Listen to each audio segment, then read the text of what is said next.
वाञ्छये सुमनोदिगम्ये क्षणं गवेन्द्रस्य पदाम्बुजाते विश्रम्यतां मानसराजहंसः मायातमो निराकर्त्रे गोपिः सर्वार्थदर्शिने स्वान्तस्थाय हरेर्नित्यं द्विजराजाय ते नमः।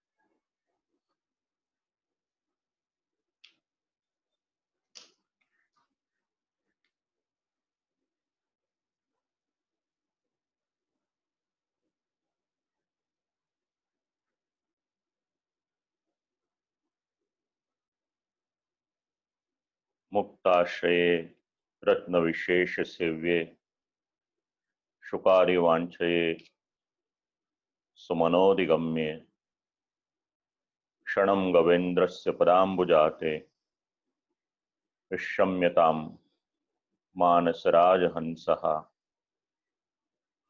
मायातमो निराकर्त्रे गोभिः सर्वार्थदर्शिने स्वान्तस्थाय हरेर्नित्यं द्विजराजाय ते नमः। श्री भागवत विद्यापीठ द्वारा आयोजित पुष्टिरस महोत्सव अंतर्गत षोडश ग्रंथनो त्रीजो ग्रंथ सिद्धांत मुक्तावली तेनो आजे बीजो दिवस। आरंभमां गई काले रात्रे जे जाणवा मळ्युं આપણો દેશ ભારત એનું રક્ષણ કરતા કરતા આપણા 20 જેટલા જવાનો વીરગતિને પામ્યા, એમના માટે થોડીક એક સેકન્ડને માટે પહેલા જરા મૌન રાખીએ અને પછી ગ્રંથનો જે વિષય છે એમાં આપણે પ્રવેશ કરીશું.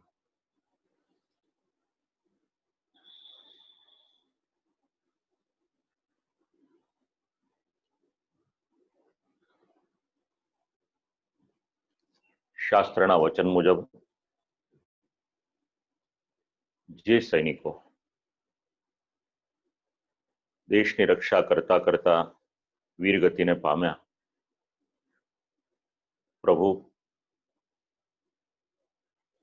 એમને યથાયોગ્ય ગતિ આપે એટલી વિજ્ઞપ્તિ આપણે કરી શકીએ.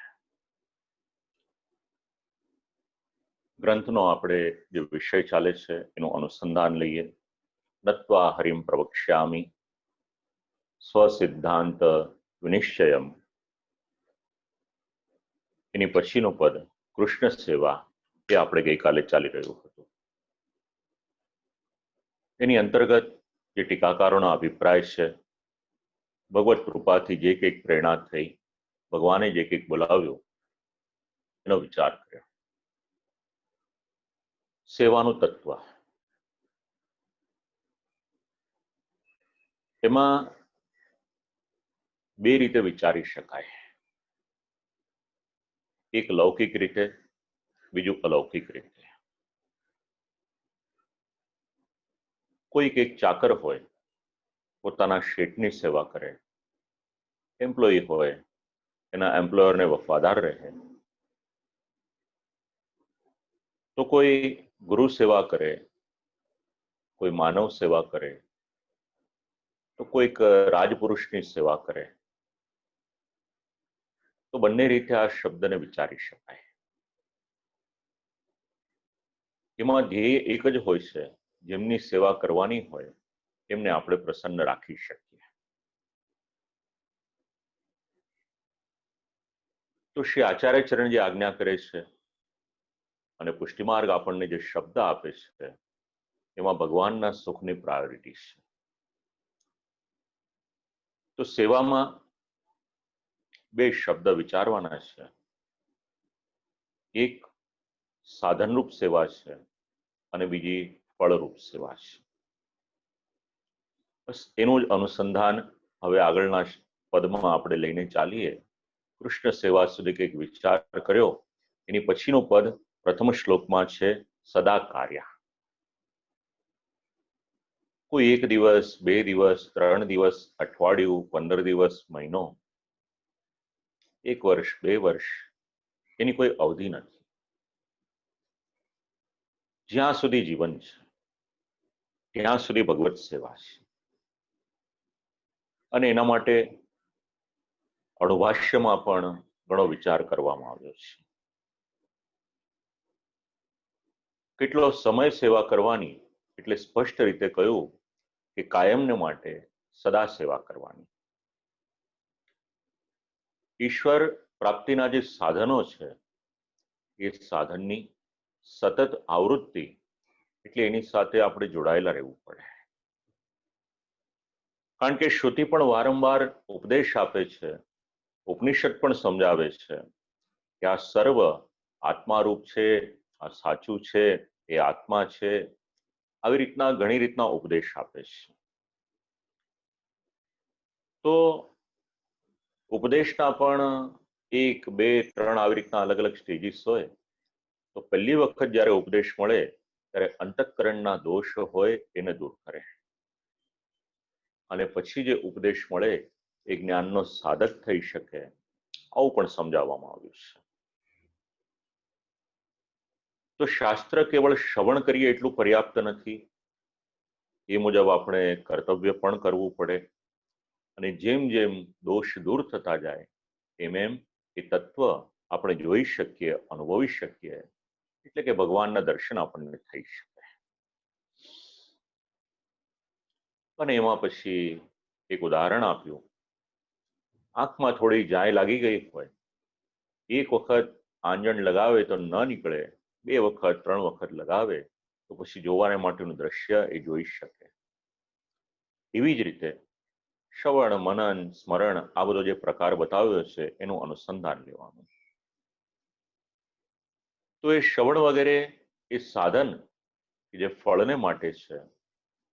તો ભગવત સેવા, કૃષ્ણ સેવા, સદા કાર્ય, આ શ્રી મહાપ્રભુજીનો સિદ્ધાંત છે. તો સાધન તો અલગ અલગ હોઈ શકે, પણ 3 શબ્દ વિચારીએ આપણે: કાયિક, વાચિક અને માનસિક.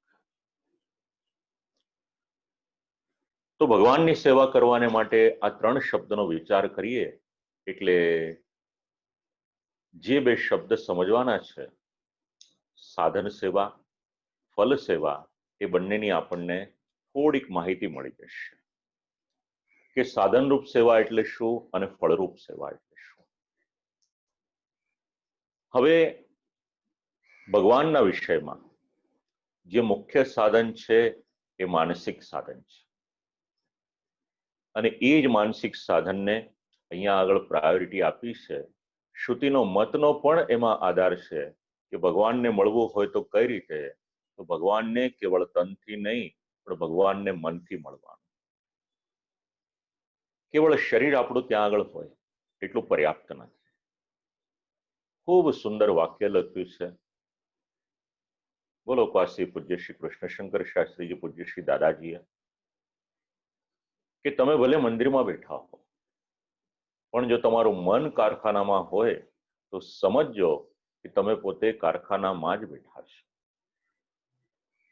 આ શ્રુતિનો આધાર, એનું અનુસંધાન આ વાક્યની સાથે લઈ શકાય કે ઈશ્વરને મળવું હોય તો મનથી મળો.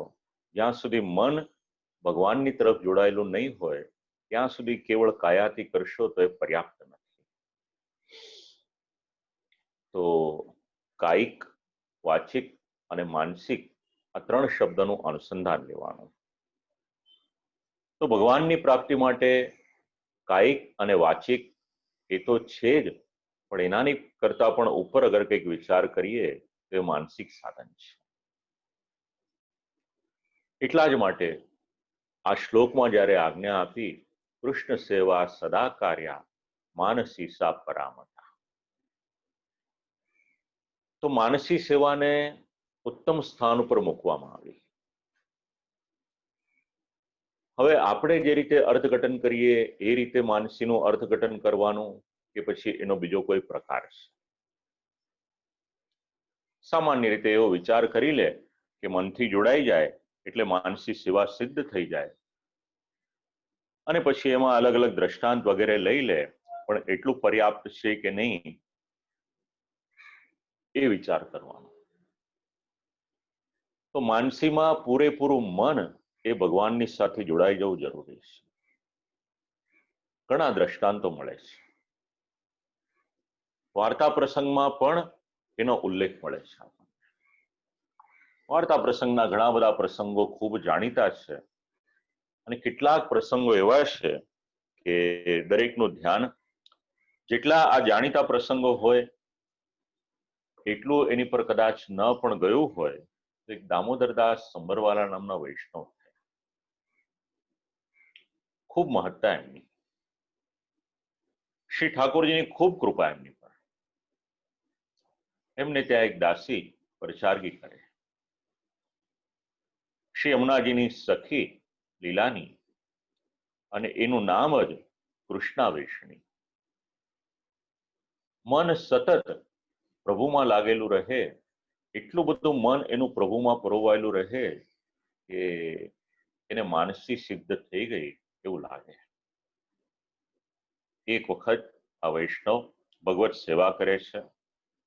સેવા કરતા કરતા આ દામોદરદાસજીના મનમાં એવું આવ્યું કે નખાસમાં જઈ અને ઘોડા ખરીદવું. નખાસનો અર્થ થાય પશુઓનું બજાર કે પશુઓ જ્યાં મળતા હોય એ સ્થાન. અને કુદરતનું કરવું, કોઈકે દરવાજો ખખડાવ્યો, પૂછ્યું કે દામોદરદાસજી છે? એટલે આ દાસીએ જવાબ આપ્યો કે એ તો ઘોડા ખરીદવાને માટે બજારમાં ગયા છે. આમણે સાંભળ્યું અંદર, પણ ભગવત સન્મુખ હતા કે બોલ્યા નહીં. થોડોક સમય થયો, સેવામાંથી નિવૃત્ત થયા, બહાર આવ્યા. પૂછ્યું કોણ આવ્યું હતું? એટલે કહ્યું અમુક આવ્યા હતા. તો તમે કેમ આવો જવાબ આપ્યો? તો કે તમે જ નિર્ણય કરો, સેવા કરતા કરતા તમારું મન ક્યાં હતું? એટલે ખ્યાલ આવ્યો કે સેવા કરતા કરતા હું પણ એવું વિચારતો હતો કે જેવું અહીંયાથી પરવારું એટલે તરત જ નખાસમાં જવું અને ઘોડા ખરીદવા છે, એ કાર્ય સંપન્ન કરવું. ત્યારે ખ્યાલ આવ્યો કે આ દાસીને આ તો માનસી સિદ્ધ થયેલી છે, ભગવાનનો આટલો બધો અનુગ્રહ છે. આપણે જે રીતે અર્થઘટન કરીએ છીએ એ રીતે અર્થઘટન કરવું કે ન કરવું એ અલગ વાત છે, પણ જે વાર્તા પ્રસંગો આપણને સમજાવે છે, ટીકાકારો આપણને જે સમજાવે છે, એ પણ વિચારવા જેવું છે. વિવૃત્તિ પણ સમજાવે છે. એક દ્રષ્ટાંત આપ્યું ઉદ્ધવજીનું. ભગવાન શ્રી કૃષ્ણ ઉદ્ધવજીનો સંવાદ, એમાં એ વ્રજભક્ત ગોપીજન, ભગવાન એવી આજ્ઞા કરે છે કે એમનું મન સતત મારામાં જ આસક્ત થયેલું છે. ખૂબ અઘરું છે આ. શરીર તો આપણે લઈ જઈએ છીએ ભગવાનની પાસે, પણ આપણું મન ભગવાનમાં જોડાય છે કે નહીં, એક બહુ મોટો પ્રશ્ન છે. અને એનો જ કંઈક વિચાર આપણે આ માનસી પદની સાથે કરી શકાય. ઘણા પ્રસંગો મળે છે વાર્તા પ્રસંગમાં એના માટેના. તો ગોપીજનોનું મન સતત ભગવાનમાં લાગેલું છે. અને યુગલ ગીતનો પણ પ્રથમ શ્લોક આપણે વિચાર કરવો હોય, ત્યાં આગળ એક પદ છે, તમનુદ્રુત ચેતસા. જ્યાં આગળ ભગવાન જાય, ગોપીજનોનું મન ભગવાનની પાછળ પાછળ પાછળ સતત એમની સાથે જોડાયેલું જ છે.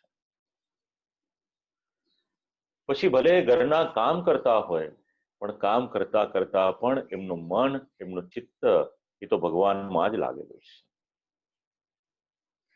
દેહની વિસ્મૃતિ પણ થઈ જાય એમને, અને એમનું ચિત્ત કેવળ અને કેવળ ભગવાનમાં જ લાગેલું હોય, એમાં એકતાન થઈ જાય છે. તો ભગવાનને જાણવાનું મુખ્ય સાધન એનું નામ મન, અને ગોપીજનોનું મન કેવળ અને કેવળ ભગવાનમાં જ લાગ્યું. ભગવાન સિવાય કોઈનો પણ એ ગ્રહણ કરતું નથી. ટીકાકારો આ જ વાત અન્ય શ્લોકોથી પણ સમજાવે છે. હવે સાધન સેવાથી માનસી સેવા સુધી પહોંચવાનું, તો બે પ્રકારની સેવા એનું અનુસંધાન. સાધન સેવાનો કાયમને માટે અભ્યાસ રાખવાનો. કોઈ 84 વસવાન વૈષ્ણવોની પર અનુગ્રહ થયો અને સીધા માનસીમાં પહોંચી ગયા એ વાત અલગ છે, પણ જે ટીકાકારો સમજાવે છે, ભગવદ અનુગ્રહ સિવાય માનસી સિદ્ધ થવી એ બહુ અઘરી છે. વ્રજભક્તોના જીવનનો તો એક જ ધ્યેય, ભગવાન સિવાય બીજા કોઈને પણ જાણતા નથી. કોઈ પણ પ્રસંગ આવે એટલે બધું જ છોડી અને ભગવાનની પાસે જતા રહે છે. બીજું કંઈ પણ જાણતા નથી, અને એમના જીવનનું કંઈ પણ હોય એટલે ભગવાનનું શરણ, ભગવાનનો આશ્રય, આ જ એમના જીવનનું વ્રત. અને આવું જ્યારે થઈ શકે ત્યારે જીવનમાં માનસી સિદ્ધ થઈ શકે. બસ એ માનસી સેવા એ ફલરૂપ સેવા છે. બે શબ્દ છે, એક શબ્દ છે સેવા અને બીજો શબ્દ છે પૂજા.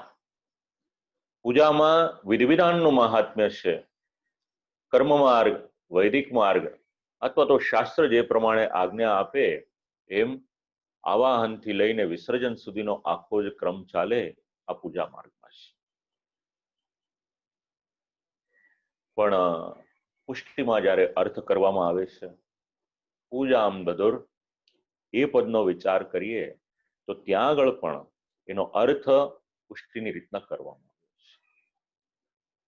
સેવામાં વિધિવિધાન, એની કરતા પણ ભાવનું પ્રાધાન્ય, અને એમાં પણ ભગવાનના સુખનું ખાસ કરીને પ્રાધાન્ય વિચારવામાં આવ્યું, આ સેવા માર્ગ છે. કેટલાક લોકો એવું માને કે માનસી કરવી જોઈએ, પણ જ્યાં સુધી સાધન સેવા સિદ્ધ નહીં થાય ત્યાં સુધી માનસી સિદ્ધ થવી એ થોડી અઘરી છે. વિદ્વજનોનો પણ અભિપ્રાય છે, મારા ઘરની વાત નથી. તો શ્લોક માટે એટલું વિચારી શકીએ કે શ્રી કૃષ્ણની સેવા સાધનરૂપ અને ફલરૂપ. તો સેવા અવશ્ય કરવી જોઈએ, એમાં કોઈ પણ પ્રકારનો સંશય નથી, અને માનસી સેવા અવશ્ય કરવાની, આવું કંઈક આ પ્રથમ શ્લોક સમજાવે છે. જીવનો ધર્મ છે સેવા, એ તો આપણે ગઈકાલે વિચાર્યું હતું, એટલે એ બધી પુનરુક્તિ નથી કરતો. હવે એના માટે આગળ શું વધવાનું, એટલે બીજો શ્લોક આપણને સમજાવે છે. માનસી સેવાનું શું લક્ષણ, સાધનરૂપ સેવા એ કઈ છે, તો એવા પ્રશ્નનો ઉત્તર આપણને મળે. તો આની સાથે સાથે આજે પદ આપણે પ્રથમ શ્લોકનું વિચારવું હોય તો એને પણ અનુસંધાન લઈ શકીએ, અને આગળ વિચારીએ તો સેવા શબ્દનું અર્થઘટન કરવામાં આવ્યું, ચેતસ્તત પ્રવણમ સેવા. સેવા એટલે શું? કોઈ એમ કે પ્રભુને માટે પુષ્પની માલાજી સિદ્ધ કરવા, એનું નામ સેવા. કોઈ એમ કે સામગ્રી સિદ્ધ કરવી, એનું નામ સેવા. કોઈ કે વસ્ત્રની સેવા, કોઈ કે અલંકાર આભૂષણ શૃંગારની સેવા, કોઈ કે સુંદર મજાના કોઈ કલા આવડતી હોય એનો વિનિયોગ કરીએ, એનું નામ સેવા. પણ શ્રી આચાર્ય ચરણ આજ્ઞા આપે છે, ચેતસ્તત પ્રવણમ સેવા. ચિત્તનું પ્રભુમાં પરોવાઈ જવું, એનું નામ સેવા. પ્રવણ એટલે જે ચિત્ત છે એ એકતાન થઈ જાય પ્રભુમાં, પછી એને બીજું કંઈ પણ સૂજે નહીં. આવું જ્યારે એક સ્થાનને આવી એક અવસ્થા પ્રાપ્ત થઈ જાય શ્રી આચાર્ય ચરણ સમજાવે છે, તમારે ને મારે જો સેવા માર્ગમાં આગળ વધવું હોય તો શ્રી આચાર્ય ચરણના શબ્દોને આપણે કાળજીપૂર્વક રાખવા પડે અને લૌકિકમાં નહીં, ભગવાનમાં આપણું ચિત્ત લાગવું જોઈએ. આપણું મન કેવું હોવું જોઈએ, એટલે સમજાવ્યું કે આપણું મન ભગવાનને નમેલું હોવું. જો મન અકડ રાખીને જઈશું તો સેવામાં આગળ આપણી ગતિ નહીં થઈ શકે. એટલે મનને વશમાં રાખવું, એને નમાવવું એ ખૂબ જ જરૂરી છે. અને જો મન તાબે થઈ જાય તો પછી આગળ સેવામાં સાનુકૂળતા રહે. અને જેનું મન આ રીતે પ્રભુમાં એકાંત થઈ જાય, પ્રવણ થઈ જાય, એને પછી આજુબાજુ શું છે એની સાથે કઈ સંબંધ ન રહે. એ કેવળ અને કેવળ એની બુદ્ધિ એ ભગવાનમાં જ આસક્ત થઈ ગયેલી. ગોપીજનો બીજા કોઈ પદાર્થને જાણતા નથી, કેવળ અને કેવળ ભગવાનમાં જ એમનું ચિત્ત પૂર્ણ રીતે લાગી ગયેલું છે. અને એટલા જ માટે પુષ્ટિ માર્ગમાં ગોપીજનોનું સ્થાન ખૂબ ઊંચું છે. સંપૂર્ણ શ્રીમદ ભાગવતજીમાં અનેક પાત્ર છે, પણ જો ભગવાનની પછી કોઈક પાત્રને આપણે સ્થાન આપવાનું હોય ઉપરની કક્ષામાં, તેમાં ગોપીજનોનું સ્થાન અવશ્ય મૂકવું પડે. આપણને સર્વને માર્ગદર્શન એમના ચરિત્રમાંથી મળે છે. ઉપદેશની આવશ્યકતા નથી ત્યાં આગળ. ચિત્ત પરોવાઈ જાય, દેહનું અનુસંધાન ન રહે તો પછી સગા સંબંધી, પરિવાર, આલોક આ બધાની તો વાત શું કરવાની. તો કાયિક સેવા પૂર્ણ થાય, મન પ્રભુમાં લાગી જાય, અને મન પ્રભુમાં લાગે ત્યારે ચેતસત પ્રવણમ સેવા એ સિદ્ધ થાય. તો એના માટેનો કંઈક વિચાર શ્રીમદ ભાગવતનો 3જો સ્કંદ આપે છે. એમાં પુરુષનું એટલે મનુષ્યનું મન છે એને 2 પ્રકારનું સમજાવ્યું છે. આમ તો સામાન્ય રીતે મન સંકલ્પ અને વિકલ્પાત્મક છે, પણ આ મન એક દૈવ મન છે અને બીજું આસુર મન છે. જે પણ કંઈક છે બધું જ મનની સાથે જોડાયેલું છે. જેમનું આ દિવ્ય સ્થાન છે ભાગવત વિદ્યાપીઠ, જેમણે આજીવન ખૂબ પરિશ્રમ કરી અને આ વિદ્યાપીઠનું નિર્માણ કર્યું, એ મહાપુરુષ પૂજ્ય શ્રી દાદાજીએ મનને માટે ખૂબ ચિંતન આપ્યું છે. એટલા સુંદર વાક્ય લખ્યા છે, આપણે વાંચીએ તો આપણને ખબર પડે કે આ મહાપુરુષનું ચિંતન શું છે. શરીરની તંદુરસ્તીને મનની સાથે સંકલિત કરી છે કે જે માણસને મનનો રોગ લાગુ પડ્યો એ મનરોગી કહેવાય, અને અનેક પ્રકારની અદૃશ્ય આગમાં એ વ્યક્તિ બળી રહ્યો હોય. એટલા માટે એમણે વાક્યો લખ્યા કે મનને સતત તપાસતા રહો. કારણ માનવીનું મન અતિ દુષ્ટ છે. મનને ખૂબ બારીકાઈથી તપાસો અને દોષનું આબેહૂબ દર્શન કરવાને માટે ઊંડી અંતરદૃષ્ટિ કરો. અને આગળ એવું એક વાક્ય બીજું પણ લખેલું છે કે આપણે મનના માલિક છીએ, પોતાની માલિકીની વસ્તુ પર આપણું જ રાજ, આપણું જ આધિપત્ય ચાલવું જોઈએ. અને આપણે જો ઇન્દ્રિયોના ગુલામ રહીશું તો મનના ગુલામ આપણે પણ રહેવું પડશે. આવું ઘણું બધું ચિંતન છે. બસ અહીંયા આ જ અનુસંધાન આપણે પણ વિચારી શકાય. ભગવાનની સેવાને માટે હજી તો આ મન ઉપર બોલીએ તો કદાચ અડધો કલાક પણ ઓછો પડે, એટલું ખૂબ સુંદર ચિંતન આપ્યું છે. તો આપણે સંબંધ કેટલો છે? 2 પ્રકારનું મન. તો આપણે દૈવી મન એને લઈ જઈ અને પ્રભુની પાસે જવાનું, અને પ્રભુની પાસે લઈ જઈ અને આ મનને સમર્પિત કરવાનું છે. ત્યારે આપણને માનસી સિદ્ધ થશે. ભજન કહીએ, ભક્તિ કહીએ, સેવન કહીએ, શબ્દો અલગ અલગ છે, પણ કહેવાનું તાત્પર્ય એ કેવળ અને કેવળ એક જ છે. ચિત્તની વૃત્તિ ભગવાન શ્રી કૃષ્ણમાં પરોવાઈ જાય એનું જ નામ સેવા છે, અથવા તો એનું જ નામ ભક્તિ છે, એવો પણ વિચાર કરી શકાય. તો આ બધી માનસી સેવા, ચેતસ તત્પ્રવણમ સેવા, તો આ સિદ્ધ કઈ રીતે થાય એટલે એની પછીનું પદ સમજાવે છે, તત્સિદ્ધે તનુવિત્તજા. માનસી સુધી પહોંચવું હશે તો તનુવિત્તજા સિદ્ધ કરવી પડશે. ઘણા મતમતાંતર છે આ પદને માટેના. ખૂબ જ સામાન્ય રીતે સમજવું હોય તો એટલું સમજી શકાય આપણે કે આપણે આપણું શરીર અને આપણે આપણી સંપત્તિ આ બંનેને ભગવાનમાં જોડી દેવાના છે. વૈષ્ણવ હોય, પ્રાતઃકાલમાં શ્રી ઠાકોરજીની સન્મુખમાં હોય, ગદ્ય મંત્ર બોલે અને ગદ્ય મંત્ર બોલતી વખતે જે એક એક વસ્તુઓ શ્રી ઠાકોરજીને સમર્પિત કરે છે, આ બધો જ વિચાર કરીએ એટલે આ તનુવિત્તજા જે શબ્દ છે એ તરત જ સમજાઈ જાય. તનુજા એટલે આપણું શરીર અને વિત્ત એટલે આપણું મન. વિત્ત એટલે આપણું દ્રવ્ય.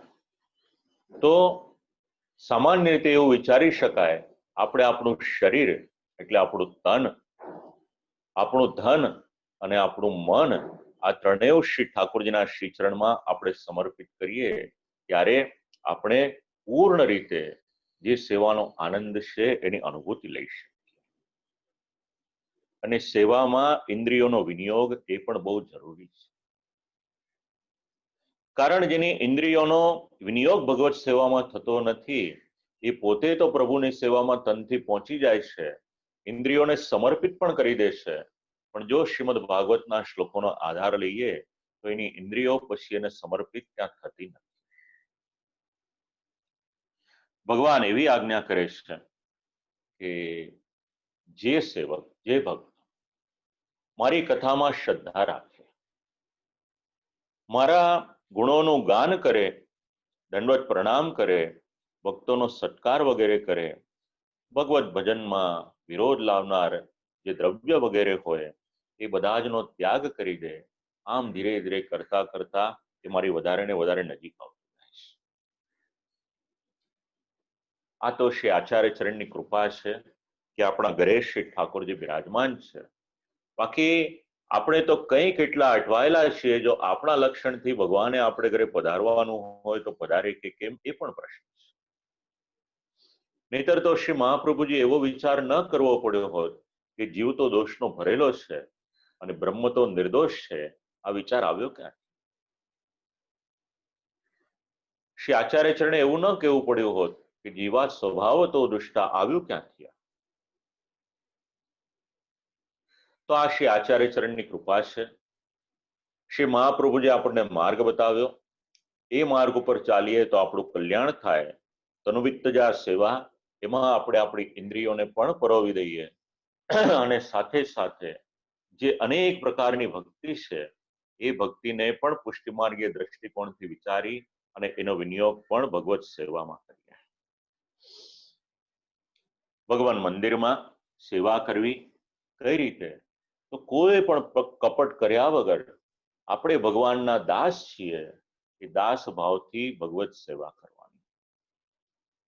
અહમ હરે તવ પાદૈક મૂલ દાસાનો દાસો ભવિતાસ્મિ ભૂયઃ, આ શબ્દો આવ્યા ક્યાંથી? એનું અનુસંધાન આપણે રાખવાનું. ભગવાનના માર્ગમાં આગળ જવાને માટે હૃદયનો ભાવ જેટલો વિશુદ્ધ થતો જશે, પૂર્ણ રીતે તો આપણું હૃદય વિશુદ્ધ થવાનું નથી, પૂર્ણ રીતે આપણું મન વિશુદ્ધ થવાનું નથી, તો ભગવાને જે ઇન્દ્રિયો આપી, પ્રાતઃકાલમાં શ્રી ઠાકોરજીના મંદિરની પાસે બુહારીની સેવા કરીએ, આપણા હાથ છે એની સાર્થકતા થશે. શ્રીમદ ભાગવતનો બીજા સ્કંદનો 3જો અધ્યાય, એમાં શૌનક મુનિના જે વાક્ય છે ખૂબ ધ્યાનથી સુબોધિનીજીની સાથે વાંચવા. ખૂબ સ્પષ્ટ શબ્દોમાં શ્રી આચાર્ય ચરણે લખેલું છે ત્યાં આગળ કે તમે હાથમાં સોનાના કડા પહેરો, એનાથી તમારા હાથની શોભા નથી. તમારા હાથની શોભા શેનાથી છે? તમે શ્રી ઠાકોરજીની સેવા કરો, એનાથી તમારા હાથની શોભા છે. એ બધા શ્લોકોનો અનુસંધાન સિદ્ધાંત મુક્તાવલીના આ શ્લોકોની સાથે તો ખબર પડશે આપણને. તત્સિદ્ધે તન્વિત્તજા, આપણા શરીરની એક એક ઇન્દ્રિયોને, આપણા ધનને વાર્તા પ્રસંગના અનુસંધાન તો છે જ, પણ સાથે સાથે શ્રીમદ ભાગવતનું અનુસંધાન પણ અવશ્ય લો. ભગવાને પગ આપ્યા. પ્રભુને માટે કંઈ પણ સેવા કરવી હોય પછી એમાં કોઈ પણ પ્રકારનું આળસ ના આવે. આપણે આપણા પગનો વિનિયોગ. ભગવાને આંખ આપી, ભગવત દર્શનમાં એનો વિનિયોગ થાય તો એ આંખ સાચી છે. ભગવાને આપણને કંઠ આપ્યો. લૌકિકનું તો ઘણું બોલતા હોઈએ, પણ જો ભગવાને કંઠ આપ્યો તો એનો વિનિયોગ ભગવાનના ગુણાનુવાદમાં ન કરીએ તો પછી કંઠમાં ગમે એટલું માધુર્ય હોય એને કરવાનું શું? જેટલી પણ ઇન્દ્રિયો છે એ બધી જ આપણે ભગવાનમાં લગાવવાની, અને સાથે સાથે એમાં જે અવરોધક હોય એ બધા જ અવરોધોને એક એક કરીને દૂર કરવાના. આમ જ્યારે આપણે કરતા જઈએ ત્યારે શ્રી ઠાકોરજીની કૃપા આપણી પર વધારે થતી જાય. બસ એ જ વાત આ તન્વિત્તજા આપણને સમજાવે છે. સેવામાં કાયાનો વિનિયોગ. ભગવાને શરીર આપ્યું. મનુષ્ય જન્મ દુર્લભ છે, આપણે બધા જ જાણીએ છીએ, એમાં કંઈ વિવરણ કરવાની જરૂર નથી. તો એ કાયાનો વિનિયોગ ભગવત સેવામાં કરીએ. ભગવાને આપણને વાચા આપી. પ્રચોદિતા એન પુરા સરસ્વતી, એનો વિનિયોગ આપણે શ્રી ઠાકોરજીની સેવામાં કરીએ. અને ભગવાને આપણને મન આપ્યું. એ મનનો વિનિયોગ પણ ભગવત સેવામાં કરીએ. ત્યારે જ આપણી તન્વિત્તજા માનસી સેવા એ સિદ્ધ થઈ શકશે. ઘણો વિચાર કરી શકાય એવો છે આ પદ ઉપર, પણ સમય સમયનું કામ કરે છે. તત સંસાર દુઃખસ્ય નિવૃત્તિ બ્રહ્મબોધનમ. હવે જે વ્યક્તિ સેવા કરે તો સેવામાં કોઈ પણ પ્રકારના ફળની આશા અપેક્ષા રાખવાની કે નહીં રાખવાની એનો પણ વિચાર કરો. સેવા ફલમ તો આપણને સમજાવશે, પણ કેટલાક ફળ એવા હોય છે કે જે અંતર્ગત આવી જાય છે. જેવી રીતે કોઈક વ્યક્તિ મુંબઈથી અમદાવાદ જવાને માટે નીકળે તો વચ્ચે ઘણા બધા શહેર આવે, એમાં વાપી પણ આવી જાય કે બીજા શહેર પણ આવે. એને ત્યાં આગળ કામ હોય તો એનું કામ ત્યાં આગળ 5-15 મિનિટ રોકાય તો પતી પણ જાય. એવી રીતે સેવા કરનારને જે લાભ છે એનું નિરૂપણ તો આગળ ઉપર નિરૂપિત કરશે, પણ એના અવાંતર જે લાભ છે તો એ અવાંતર લાભને, એના જે ફળ છે એનું નિરૂપણ આ બીજા શ્લોકના ઉત્તરાર્ધમાં કરવામાં આવ્યું છે. જેવી રીતે શ્રીમદ ભાગવતમાં અનેક ફલશ્રુતિ છે, તો શ્રીમદ ભાગવતના શ્રવણને અનુસંધાનમાં વિચારીએ એનું મુખ્ય ધ્યેય એ બધી ફલશ્રુતિ નથી, એ તો એનું અવાંતર ફળ છે. લોકવાસી પૂજ્ય શ્રી પ્રદ્યુમ્ન શાસ્ત્રીજી આ વાત સમજાવતા હતા. જેવી રીતે 1 રૂપિયાની અંદર 1 પૈસો આવી જાય, એવી રીતે શ્રીમદ ભાગવતનું જે મુખ્ય ફળ છે એ મુખ્ય ફળની અંતર્ગત આ બાકીની બધી ફલશ્રુતિ આવી જાય. એવી જ રીતે સેવાનો જો આપણે વિચાર કરીએ તો સાધન સેવા કરનારને પણ માનસી સેવા એ તો ફળ છે જ, પરંતુ એની અંતર્ગત જે મળે છે તત સંસાર દુઃખસ્ય નિવૃત્તિર બ્રહ્મબોધનમ. તો સેવાનું અવાંતર ફલ એમાં અનિષ્ટની નિવૃત્તિ. સાધારણ રીતે સાધન સેવા કરતો હોય, માનસી હજી સુધી સિદ્ધ ન થઈ હોય, એ છતાં પણ અવાંતર ફલ એને મળી શકે. એ સેવાથી એના સંસારનું જે દુઃખ છે એ સંસારનું દુઃખ એ દૂર થાય છે. તો સંસાર કોને કહેવાય? બે શબ્દ ભેગા થાય, એક અહંતા અને એક મમતા, એનું નામ સંસાર. આ શ્રી આચાર્ય ચરણની પરિભાષા છે સંસાર શબ્દ સમજાવવાને માટે. અને એનાથી પણ સરળ કરવું હોય ને તો બે શબ્દ જે આપણા જીવનની સાથે જોડાયેલા છે, એક હું અને બીજું મારું, આ બંનેનો અર્થઘટન પણ સંસારની રીતના કરી શકાય. તો ભગવત સેવા કરે એના જીવનમાંથી આ બે શબ્દ સંપૂર્ણપણે નીકળી જવા જોઈએ. એના જીવનમાં ક્યારેય પણ એવું ન હોય આ હું અને આ મારું. જે દિવસે ભગવત સેવા કરતા કરતા જીવનમાં આ વાત આવી જાય ત્યારે આપણે સમજવાનું કે શ્રી ઠાકોરજીનો આપણી પર અનુગ્રહ થયો, શ્રી આચાર્ય ચરણનો અનુગ્રહ થયો, અને અનુગ્રહના ફલ સ્વરૂપે આ એક અવાંતર ફલ છે, મુખ્ય ફલ નથી. આ અવાંતર ફલ એ તો પ્રાપ્ત થઈ ગયું. સંસારની નિવૃત્તિ, અનિષ્ટની નિવૃત્તિ, અહંતાને મમતાની નિવૃત્તિ.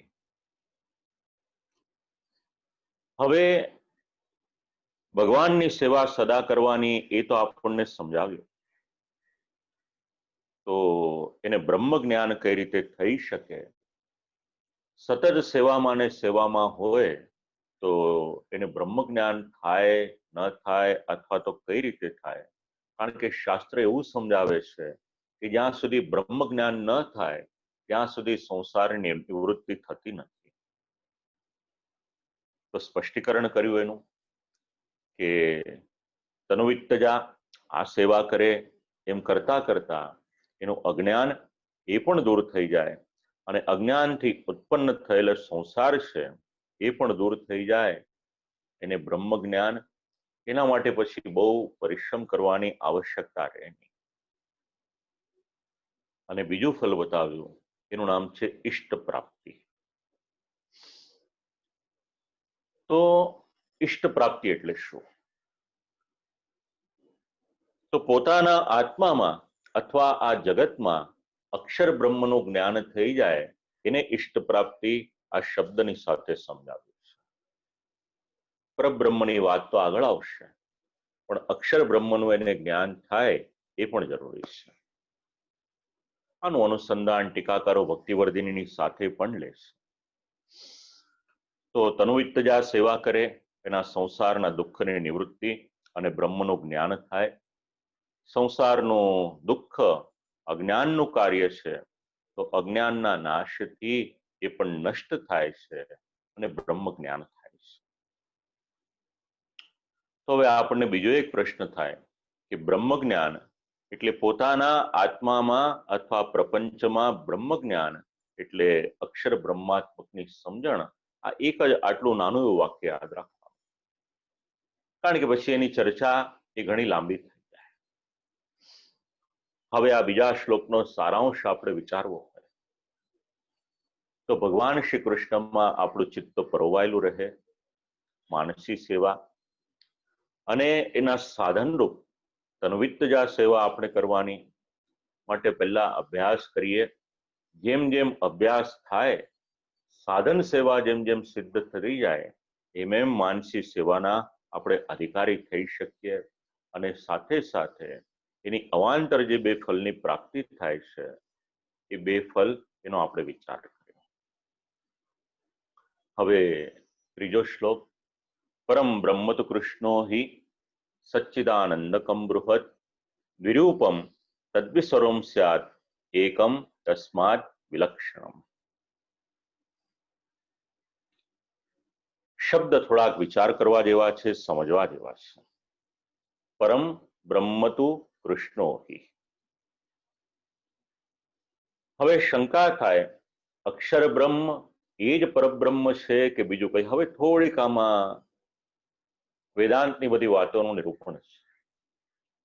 કોઈ પણ ફિલોસોફી સમજવી હોય, ગ્રંથો વાંચતા વાંચતા સ્વલ્પમતીમાં એટલી સમજણ પડે છે કે કોઈ પણ વેદાંત સમજવું હોય તો પાયાના 4 શબ્દનો વિચાર કરવો જોઈએ. એમાં એક શબ્દ છે બ્રહ્મ, બીજો શબ્દ છે જગત, ત્રીજો શબ્દ છે જીવ અને ચોથો શબ્દ છે માયા. જો આ શબ્દોની થોડીક સમજણ હોય તો પછી કોઈ પણ વેદાંત હોય એ વેદાંત સમજવામાં થોડીક સાનુકૂળતા થઈ જાય છે. તો અહીંયા આગળ અક્ષર બ્રહ્મ અને પરબ્રહ્મ એના માટેની કંઈક ચર્ચાનો હવે આરંભ થાય છે. તો પરબ્રહ્મ કોણ? એટલે સ્પષ્ટ શબ્દોમાં આજ્ઞા કરી, પરમ બ્રહ્મ તો કૃષ્ણ. પરબ્રહ્મ એ બીજા કોઈ નહીં પણ એમનું નામ શ્રી કૃષ્ણ. તો પછી બીજો પ્રશ્ન આવે કે કૃષ્ણ તો અનેક વખત અવતાર લઈ અવતારી સ્વરૂપે કે અવતાર લઈને ભૂતલ ઉપર પધારે, તો પછી એ બધાને શ્રી કૃષ્ણ કહી શકાય કે નહીં? એટલે ત્યાં આગળ સ્પષ્ટીકરણ કર્યું કે જેમને શ્રી યશોદાજીએ લાડ લડાવ્યા છે એ શ્રી કૃષ્ણ પરમ બ્રહ્મ તો કૃષ્ણો એની સાથે અનુસંધાન લેવાનું. જેમની સેવા માતા યશોદાજીએ કરી એ કૃષ્ણનું અનુસંધાન અહીંયા આગળ લેવાનું પરબ્રહ્મ શ્રી કૃષ્ણ સાથે. કૃષ્ણ શબ્દને માટે ગઈકાલે કંઈક વિચાર કર્યો હતો નામને માટે. જ્યાં જ્યાં આવે છે ત્યાં આગળ ટીકાકારો એના માટે કંઈક પણ લેખન અવશ્ય કરે છે. તો જેમને શ્રી યશોદાજીએ લાડ લડાવ્યા એ શ્રી કૃષ્ણ કેવા છે?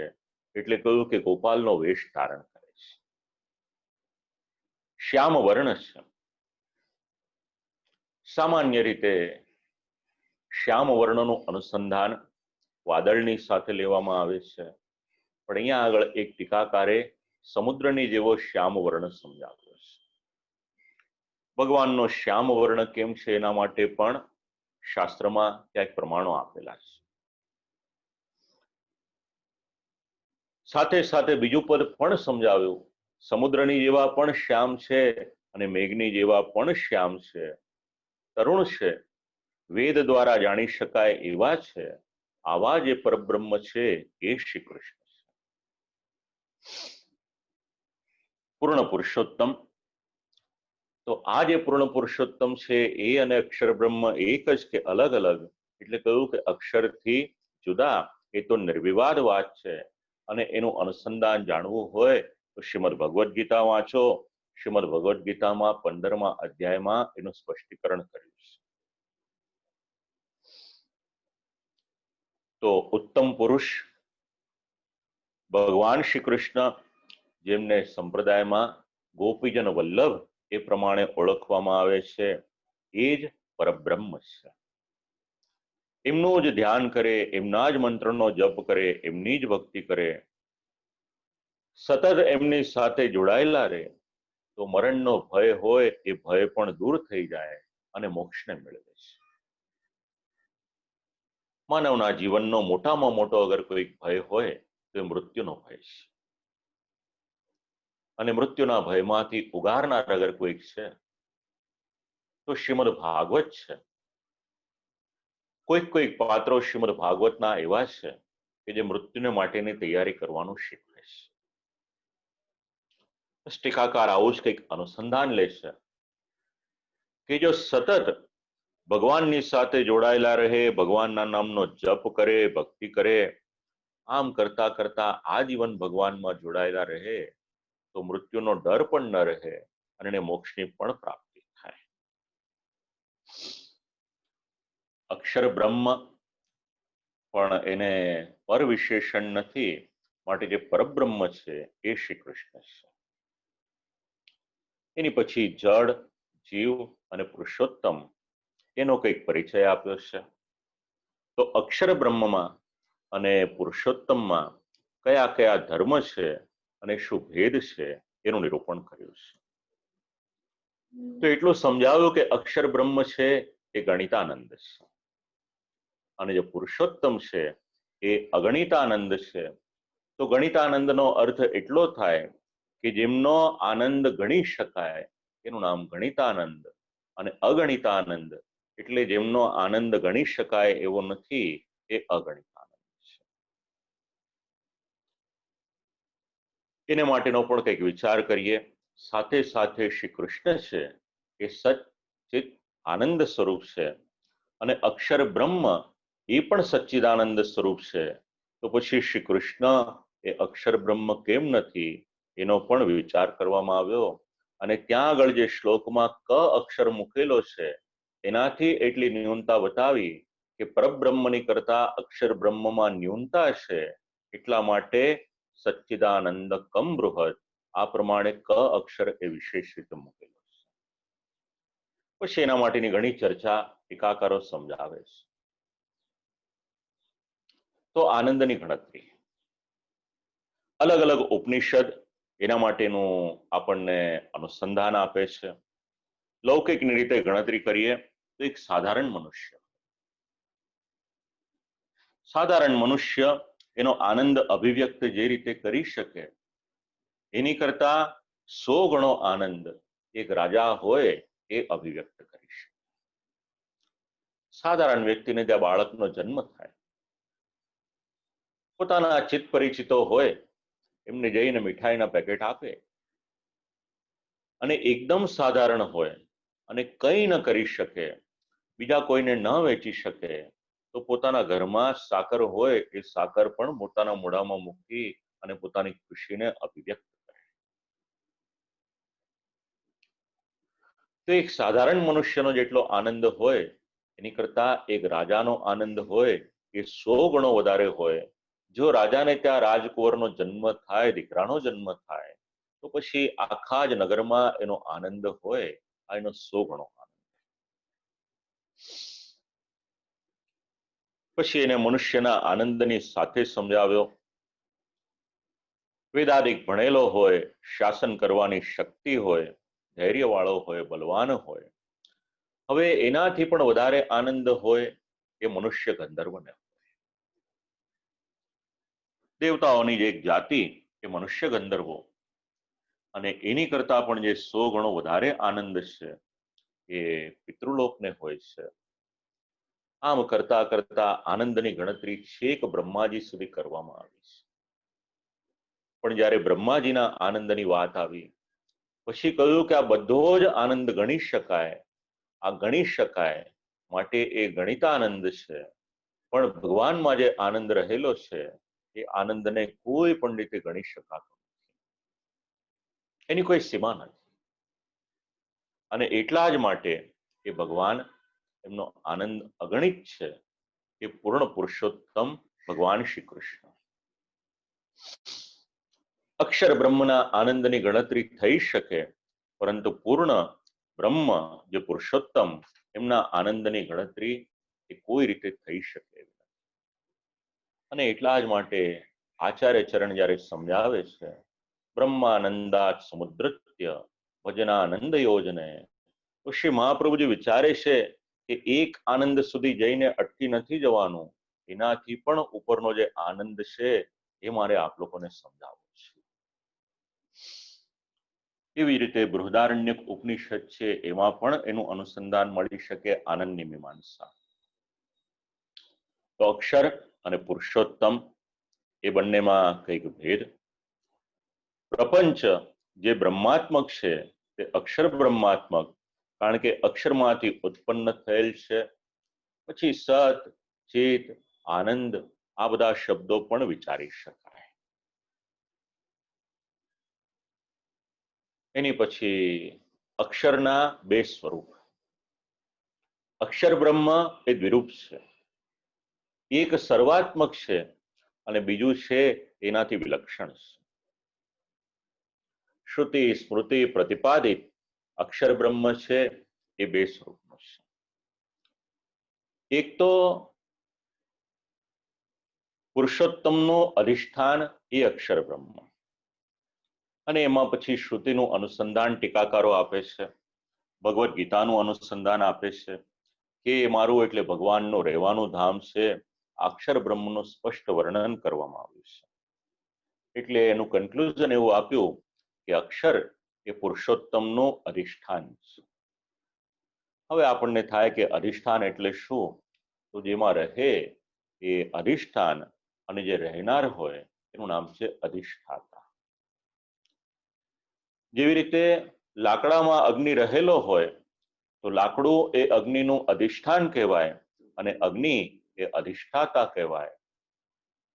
તો કોઈકના મનમાં વિચાર આવે કે આ 2 રૂપ છે એટલે ટીકાકારોએ કહ્યું કે બે રૂપ છે એ છતાં પણ એમનામાં દ્વૈત નથી, કારણ કે ભગવાનમાં વિરુદ્ધ ધર્માશય એ સહજ છે. આવી રીતે આ શ્લોકમાં પૂર્ણ પુરુષોત્તમ સચ્ચિદાનંદ શ્રી કૃષ્ણ છે અને અક્ષર બ્રહ્મ એક પ્રપંચાત્મક અને બીજું રૂપ છે એનું નિરૂપણ કર્યું. પુરુષોત્તમનું તથા અક્ષરનું સ્વરૂપ આ ત્રીજા શ્લોકમાં સમજાવ્યું. 5 મિનિટનો સમય છે હજી, તો ચોથા શ્લોકનું આપણે અનુસંધાન જરા લઈ લઈએ. ચોથા શ્લોકમાં અલગ અલગ મંતવ્ય ધરાવનાર જે વાદીઓ છે એમના મતનું નિરૂપણ છે. અપરમ તત્ર પૂર્વસ્મિન વાદિનો બહુધા જગોહુ માયિકમ સગુણમ કાર્યમ સ્વતંત્રમ ચેતિ નૈકધા. અપરમ તત્ર પૂર્વસ્મિન, અપરમ વેદમતાદપરમ ભિન્નમ મતમ પૂર્વસ્મિન પ્રપંચ રૂપેણ આવિર્ભૂતે તત્ર અક્ષરે બ્રહ્મણિત્યર્થઃ. એટલે પૂર્વ શ્લોકમાં વર્ણવેલા જગતના જે પ્રથમ રૂપને જે અક્ષર બ્રહ્મના એક ભેદ રૂપે બતાવ્યું છે, એમાં અનેક વિચારોનું ભિન્ન ભિન્ન મંતવ્ય છે, આ સમજાવવામાં આવ્યું. શ્રી પ્રભુચરણ વિવૃત્તિમાં આ વાત સમજાવે છે. એમાં શબ્દ લીધો છે માયિકમ. તો માયિકમ કોનો અભિપ્રાય છે? એટલે કહ્યું માયિકમ ઇતિ માયાવાદિના. કેટલાક આ જગતને પ્રપંચ રૂપે વર્ણવે છે, એને મિથ્યા છે એવું કહે છે. આવું કહેનાર કોણ છે? એટલે કહ્યું માયાવાદિના. સગુણમ ગુણકાર્યમિતિ સાંખ્યા. જે સાંખ્ય મતની પરંપરાને અનુસરે છે એમને પૂછીએ કે આ જગત કેવું, એટલે એ લોકો જવાબ આપશે કે જગતના સ્વરૂપને સગુણ શબ્દથી સમજાવે છે. કે પ્રકૃતિના જે 3 ગુણો છે એ 3 ગુણોમાંથી આ જગતની રચના થાય છે, એ સાંખ્યવાદીનો મત છે. ત્રીજો મત કાર્યમ. કાર્યમ દ્વયોણકાદિ ક્રમેણેશ્વર કાર્યમિતિ નૈયાયિકા. નૈયાયિકોને પૂછીએ કે જગતનું સ્વરૂપ શું, એટલે કહેશે કે ઈશ્વરનું કાર્ય માને છે, પણ એમનું એવું કેવું છે કે પરમાણુમાંથી આ જગત બનેલું છે. પૃથ્વી, જલ, તેજ, વાયુ, આકાશના સૂક્ષ્મ પરમાણુઓનો ઈશ્વરની ઈચ્છાથી સંયોગ થાય છે અને પછી એમાં ક્રિયા થાય છે અને આ જગતની રચના થાય છે. આ નૈયાયિકોનો મત છે. એની પછી શબ્દ છે સ્વતંત્રમ. સ્વતંત્રમ ન કદાચિદ અનિદૃશમ જગદિતિ મીમાંસકા. મીમાંસકોને પૂછીએ કે આ જગત કેવું, એટલે કહેશે કે એ તો સ્વતંત્ર છે. એટલે આજે જે નજરે પડે છે એવું ને એવું જ છે, એનો કોઈ પણ કરતા નથી, એટલે કર્મને જ ઈશ્વર તરીકે તેઓ સ્વીકારે છે. ચકારેણ વેદ બાહ્યમિતિ સંગૃહ્યંતે. ચ શબ્દથી જે લોકો વેદને માનતા નથી, વામ, શાક્ત વગેરે જે છે એ બધાના મતોનું નિરાકરણ એ ત્યાં આગળ કરી દીધું. હવે શ્રી આચાર્ય ચરણના મતે આ જગત અક્ષર બ્રહ્મમાંથી જ પ્રકટ થયું છે. તત સ્વયં કુરુત, એ સ્વતંત્ર બ્રહ્મે આ જગતને રચ્યું. એટલે ભગવાનને જ્યારે જગતને રચવાની ઈચ્છા થાય છે ત્યારે એવું સમજી શકાય છે કે અક્ષર બ્રહ્મમાં આખી જગતની જ રચના છે એ થાય છે. તો ભગવાન સત્ય છે, તો ભગવાનનું કરેલું જે કાર્ય છે, જે જગત છે, એ પણ સત્ય છે. અને પછી જે અલગ અલગ વાદ છે, શુદ્ધાદ્વૈત બ્રહ્મવાદના, એનું અનુસંધાન લેવું હોય એ પણ લઈ શકાય. પણ જીવ જે અહંતા અને મમતાથી સંસાર બનાવે છે, એ સંસાર સાચો છે કે નહીં એનો વિચાર કરવાનો. તો એ અહંતા અને મમતા રૂપ છે કે જે કાયમને માટે એ ટકી શકે એવો છે. તો આ શુદ્ધાદ્વૈત બ્રહ્મવાદના બધા સિદ્ધાંતોનું નિરૂપણ આ ચોથા શ્લોકમાં જગત વિશે આપણને મળશે. ખૂબ વિસ્તાર કરી શકાય એવા સુંદર આ એક શ્લોકો છે. તો શ્રી આચાર્ય ચરણ પૂર્વ શ્લોકમાં સ્વસિદ્ધાંત કહેવામાં આવ્યો હતો કે પરબ્રહ્મ શ્રી કૃષ્ણ છે અને અક્ષર બ્રહ્મ જગતરૂપ થયા છે, વ્યાપક. અને આ શ્લોકમાં એટલે ચોથા શ્લોકમાં જે અલગ અલગ વાદીઓનો મત હતો એમને પણ શ્રી આચાર્ય ચરણે જણાવ્યો અને સ્વમતનું જે પ્રતિપાદન કરવાનું હતું એ પ્રતિપાદન પણ શ્રી આચાર્ય ચરણે કર્યું. આજે આપણે આ ચોથા શ્લોક સુધી ક્રમ રાખીએ અને આવતીકાલે પુનઃ 4 વાગે આપણે સત્રનો આરંભ કરીશું. 4 થી લઈને 4:55 સુધી આવતીકાલનું પણ સત્ર રહેશું. જે પ્રમાણે બાકીના 17 શ્લોક બાકી છે તો શ્રી ઠાકોરજીની કૃપાથી કંઈક સારાંશ માટે એનો પણ વિચાર કરીશું. આજની વાણીને પુનઃ એક વખત શ્રી રસરાજ પ્રભુ, શ્રી આચાર્ય ચરણ એવં શ્રી મહારાણી માના શ્રી ચરણોમાં સમર્પિત કરી અને શ્રી ભાગવત વિદ્યાપીઠને ખૂબ ખૂબ અભિનંદન અને વધાઈ આપી અને આ વાણીને અહીંયા આગળ વિરામ આપું છું. આપ સર્વને ભગવત સ્મરણ, જે વિદ્વજ્જનો શ્રવણ કરી રહ્યા હોય, જોડાયેલા હોય, સેવા આપી રહેલા હોય, આપ સર્વને પણ ખૂબ વિનમ્ર ભાવે દંડવત પ્રણામ કરી અને અહીંયા આગળ વિરામ લઉં છું. અસ્તુ.